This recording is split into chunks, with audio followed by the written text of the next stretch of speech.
Señoras y señores, los aplausos para recibir a Terapia en Familia junto a la licenciada Virginia Ellenstein. Bienvenida. Gracias. ¿Cómo estás? Acá, medio ahí de la voz, pero haciendo fuerza para poder hablar. Aparte un tema tan importante como el que vamos a tocar hoy. Mira, nosotros te trajimos, mira cómo empezamos, trajimos miel. Miel. Y no cualquier miel, aleluya. ¿Sí?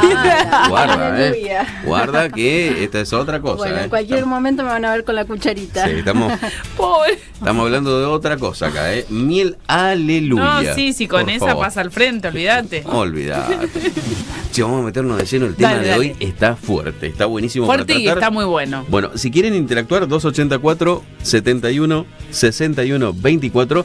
Y en este segmento se pueden hacer preguntas anónimas, no hay ningún tipo de problema. Sí, porque Bien. es un tema muy delicado, muy sensible. Que empezamos así, Julia. Bien. El tema es de padres separados. Padres separados. Ese es el tema. Y primero que nada, ¿cómo incide en el niño ya de por sí? Vamos a empezar en el principio. ¿Cómo incide la separación? Bueno, Ya en un principio. ¿Se da cuenta el chico? ¿No se da cuenta? ¿Cómo es eso? O la otra también, ¿no? Se tiene que dar cuenta y se tiene que ir preparando el niño. Vamos a hablar de niños, ¿sí? De Sí, niños. un rango de 2 años a 7. Que por sean ahí. niños. Sí, esos Después son vemos niños. adolescentes. Porque es la parte más delicada para afrontar justamente y decir, bueno, los papis decidieron. ¿Se le dice o no se le dice? ¿Cómo es el tema? Porque también es la historia conocida también de los niños que se sorprenden con que los padres de un día para otro se separaron. En realidad los padres venían con un proceso muy grande, pero no querían decirle nada a los chicos, ni querían tampoco mostrarles alguna discusión. Tenían todas las discusiones del mundo, pero no se la mostraban jamás a los peques. Y los peques después se sorprendieron. te voy a contar cuál fue mi experiencia personal en cuanto a lo profesional, que te va a ayudar a entender esto que decís. Yo al principio atendía a niños y adolescentes. Hoy en día no atiendo niños, adolescentes prácticamente tampoco, pero niños no atiendo. ¿Por qué? Porque me di cuenta que el problema de los niños en un 90% estaba dado por los padres. Los niños eran el síntoma, los que manifestaban el síntoma, pero el problema, la causa, estaba en un 90% en los padres. Y muchas veces se daba justamente por padres que trataban de tapar situaciones, pero que el niño se daba cuenta y el niño manifestaba en síntomas. Entonces uno quería trabajar con el niño, pero el niño nunca salía adelante, y hasta que empecé a trabajar con los padres, incluso cuando me traían al niño, bueno, perfecto, voy a tener sesiones con los niños, pero muchas de las sesiones las voy a tener mayormente con la mamá. Claro, que También, es la que más está en la casa. No o solo la que más está con el nene. Exacto, no solo la que más está en la casa, sino de la cual el niño saca o depende para la atención de sus necesidades. Qué fuerte. Entonces, al ver el niño, al ver que la mamá no tiene sus necesidades resueltas, el niño manifiesta el síntoma. Muchas veces no son los padres los que manifiestan síntomas, los padres están bien, pero o aparentan estar bien, pero el que manifiesta el síntoma es el niño, y sobre todo si es un niño muy pequeño, es...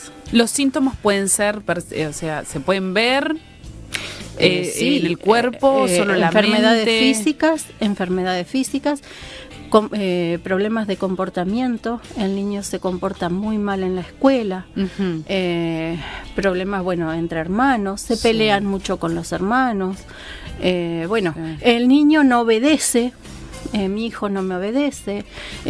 Todas situaciones muy comunes en niños que están pasando por una situación muchas veces de padres separados, o de padres que no llegan a separarse pero que están viviendo situaciones donde tienen necesidades no resueltas, y están pasando problemas emocionales o mentales ellos mismos. ¿Y cómo se ayuda a un niño en ese caso? ¿Cómo mamá ayudamos a nuestros hijos a salir de eso? Bueno, en primer término, yo recomendaría que los padres hagan, sobre todo cuando el niño es muy pequeño, que los padres hagan terapia. Cuando el niño ya crece, en el modelo que yo trabajo, yo puedo trabajar, digamos, y la forma como trabajo es haciéndole entender al niño que mamá y papá son su fuente de atención de necesidades mientras él es pequeño.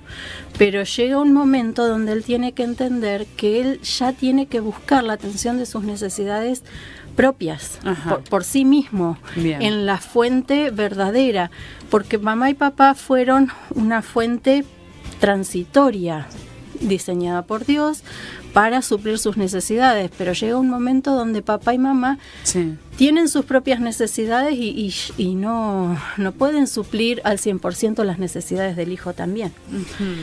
Así que yo haría terapia con los padres, sobre todo si el niño es muy pequeño, haría terapia con los padres, viendo a ver qué necesidades ellos no tienen resueltas y por qué, obviamente, no las están resolviendo. Bien. ¿Se les dice todo a los nenes? ¿Se los siente y se les dice todo? Viste que algunos dicen, no hay que mentirle, hay que decirle todo, toda la verdad. Pero, ¿es necesario en algunas situaciones? Yo creo que hay que adaptar, sobre todo adaptar el lenguaje y la información a la edad del niño. Hay cosas que el niño no va a poder entender. Claro. Por ejemplo, a un nene de 2 años decirle, no, porque tu papá engañó a tu mamá, claro, mucho que no lo va a entender. No, y aparte, no estaría bueno tampoco. No. Y él no lo podría elaborar esa información a la edad que tiene. Qué terrible. Ahora, decirle la verdad, sí, adaptando la información, volvemos a decir, a la edad. Mamá y papá están pasando una situación difícil, papá va a vivir separado de mamá, lo cual no quiere decir que papá y mamá no te amen. Claro. No sé, por decir una cuestión, ¿no? Sí, pero se le dice, se le informa a la criatura. Algo sí, porque si no el niño, a ver, uno no puede tapar el 100% de la información, siempre algo se filtra, entonces el niño necesita una respuesta, a ver qué está pasando, porque no está funcionando todo normalmente como siempre y bueno. Igualmente trae en el niño eso un cambio en el comportamiento. Por lo general sí. Por lo general sí, o sea, un enojo, un llamado de atención, que se ponen más sensibles. Sí, no quieren comer, no duermen de noche, quieren dormir, es muy común, quieren dormir con mamá. Ya dormían solos en su habitación, pero no, vuelven, como que hay un retroceso. Quiero dormir con mamá, sí, quiero, porque inconscientemente el niño busca que la mamá tenga sus necesidades resueltas. Entonces, cuando ve que mamá no está bien y papá y mamá no están bien, entonces él muchas veces se pone en el lugar de yo voy a suplir las necesidades de mi mamá. De alguna manera esto fue descrito como el complejo de Edipo, que no es específicamente esto, pero de alguna manera fue descrito y es el niño tratando de básicamente que la mamá tenga sus necesidades resueltas, porque si la mamá tiene sus necesidades resueltas, él las tiene resueltas. Él es feliz. Entonces, la mamá, sobre todo la mamá, es la que tiene que resolver sus situaciones personales para poder atender las necesidades de su hijo. Sobre todo la mamá, entonces. Sobre todo la mamá, porque la mamá es la que tiene el vínculo más... Viste que muchos estarán diciendo, físico. ¿Por qué la mamá y no el papá? Por eso lo pregunto. A ver, la mamá es la que lo lleva 9 meses en el vientre. La mamá es la que, si la mamá come, el bebé come. Si la mamá se abriga, el bebé está abrigado. Y en el caso que la mamá parte, o sea, no está en la casa, no sé, sea el caso que sea, ¿no? Bueno, ahí se da la situación donde hay una figura que de alguna manera ocupa el lugar, a ver, no es el ideal del 100%, pero ocupa de alguna manera el rol y bueno, suple las necesidades básicas del papá o otra figura femenina también, una tía, la nueva pareja del papá muchas veces. En el caso de que el niño o niña no vea más a su mamá, digo yo, ¿no? Sí, o sea, en el caso de que no la vea más. Sí. es quien suple las necesidades, entonces pasa el papá. Sí, muchas veces pasa. El papá, bueno, toma ese rol, consciente o inconscientemente, toma ese rol, Sí. o vuelvo a decir, otra figura que ocupa ese rol. Qué preocupante igual, ¿no? Porque lo que hace en la cabeza del niño eso. Sí, sí. Eso en algún momento lo hemos mencionado incluso. Nosotros tenemos que entender que la ley de la vida es tomar de una fuente para poder dar al que tengo al lado. Ahora, cuando yo soy adulto, yo puedo entender que esa fuente nunca pueden ser mamá y papá, porque mamá y papá, bueno, ahora, en realidad no es nunca. Cuando son chicos sí son mamá y papá, porque el niño no razona de que la fuente no puede ser eternamente mamá y papá. Entonces, claro, mientras es niño, es mamá la que me da de comer, es mamá la que me lleva al baño, es mamá la que mayormente mamá. Papá generalmente está trabajando, pero mayormente mamá y también papá suplen mis necesidades, me dan de comer. Por eso es tan importante la etapa de la niñez, cómo son resueltas las necesidades de los niños. Porque cuando crecen con carencias, ya vienen arrastrando carencias que es mucho más difícil después hacer el traspaso justamente a tener la verdadera fuente. Es eso lo que se ve en la adultez, ¿no? Exactamente. O sea, la falencia de chicos es lo que aparece en lo que es la adultez. Y sí, todo sí, lo que es el rechazo, la autoestima baja, generalmente el no valorarse y todo eso. Generalmente un autoconcepto errado, quién soy yo, por qué estoy acá, qué No tener función identidad. cumplo, qué propósito tengo en la vida. Claro. La propia identidad muchas veces está alterada y porque de chicos no tuvieron. Ahora, la buena noticia, vuelvo a decir, es que una vez que crece, la persona tiene que entender que no puede quedar esclava, entre comillas, de una situación, o sea, tiene la posibilidad de salir, de resolverlo. No es que va a quedar así y quedó así y listo, y ya está. Por eso digo que gracias a Dios por el diseño de Dios, que no nos hace, digamos, dependientes al 100% de nuestros padres, porque nuestros padres no son perfectos. Claro. Yo soy madre y les pido a Dios que por favor supla las necesidades de mis hijos que no supe atender, porque nadie nace sabiendo ser padre. Traté de ser la mejor madre que pude, pero aún así me equivoqué. Claro. Entonces, bueno, Dios suple las necesidades que nosotros no podemos. ¿Recomendás la terapia ya desde peque? Sí, yo no atiendo niños, pero que hay gente que atiende niños y atiende muy bien, y que hay niños que pero ella recién decía, pero en su gran mayoría la conclusión es esta que contabas hoy, ¿no? Que en realidad no es el problema de los peques, sino de los padres. Bueno, en el modelo que yo trabajo entiendo que el problema o que la causa está en los padres, lo cual no quiere decir que yo no pueda hacer un acompañamiento en el niño. Claro. Cuando yo atendía a niños, atendía al niño, sí, tenía las sesiones con el niño. Y de ahí también la necesidad de que los padres entiendan que son ellos los responsables de ir enseñándole incluso al niño esto, que ellos no van a hacer su satisfacción de necesidad toda la vida. Entonces ellos le tienen que enseñar a independizarse de la mamá. Y es difícil, papá. porque ya cuando, tocando un poquito en la adolescencia, es difícil, porque hoy por hoy el adolescente está muy ligado a la casa y a los padres, como que hoy en tienen día la dependencia en los padres, ¿no? Sí. Con esto de no, que la situación económica, que viste cómo está todo, que Sí. es como que hoy en día se ha estirado incluso la etapa que se llama la adolescencia, se la ha estirado hasta los 30 y pico. 34, ¿no era? Sí, algo es así. como un montón. Cada vez se estira más. Es como un montón. Ya, 34 lo tenés que ser casi abuelo más que... Hay personas adultas de 50 años que siguen viviendo con los padres. Entonces, ahí ya te das cuenta que hay algo patológico. Sí, tal cual. No puede ser.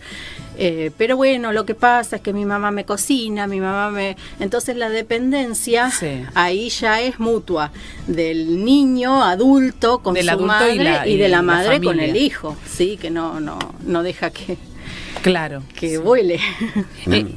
¿Qué edad es recomendada? ¿Cuál es la edad recomendada para que el niño, adolescente, se independice totalmente? Cuando el niño ya empieza a tener capacidad de entender lo moral, que es alrededor de los 12 años, 11, 12, 13 años, él ya es capaz de entender la parte moral.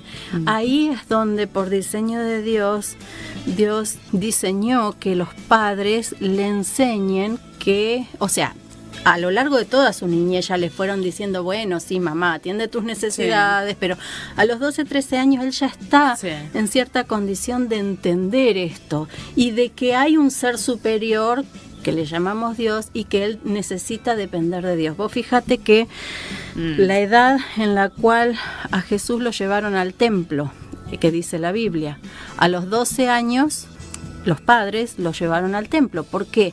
Porque más o menos a esa edad el niño ya está capacitado para comprender las cuestiones más morales, más la existencia de Dios, etcétera.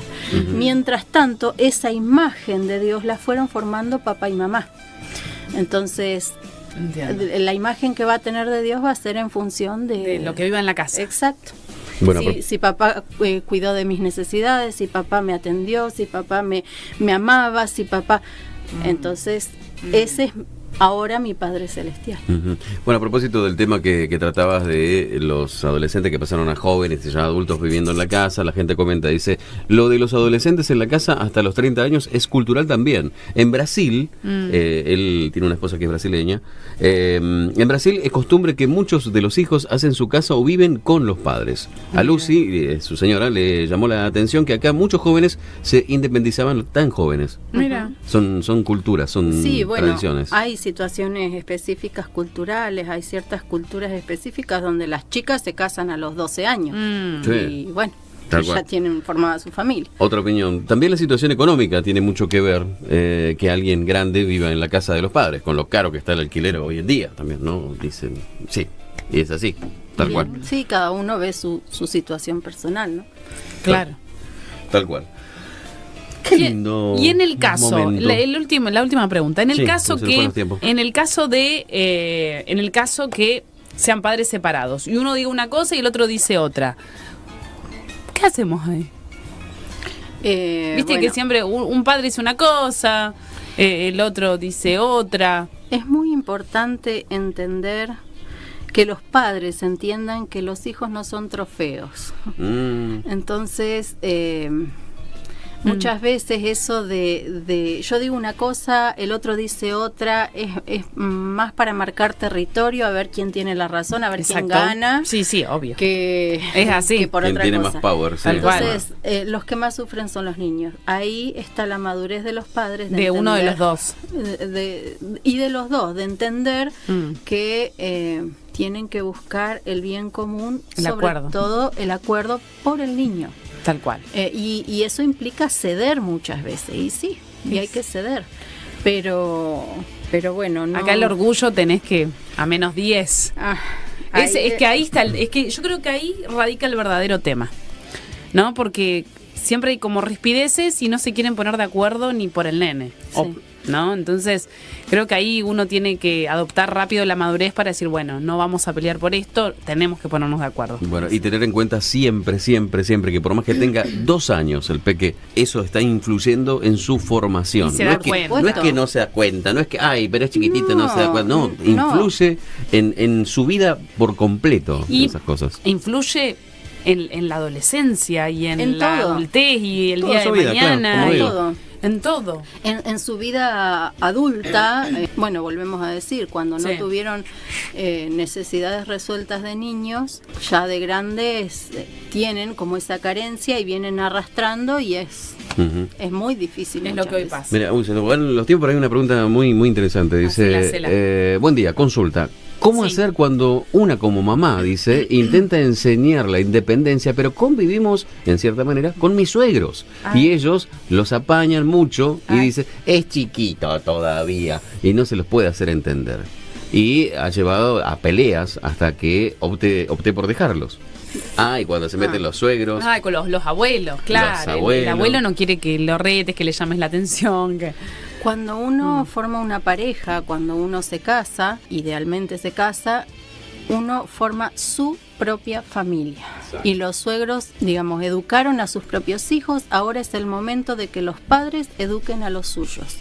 Entonces, lo ideal es que cuando yo tenga que llamarle la atención a mis hijos, primero no lo haga delante de todos, los lleve aparte a una habitación, les hable y les diga, bueno, las cosas son así. Claro. O después cuando vamos a casa hablamos específicamente el tema. No exponerlos delante, porque ahí se presenta la situación donde sale en defensa a la abuela, no, pobrecitos, son chiquitos, no lo hagas, no lo digas.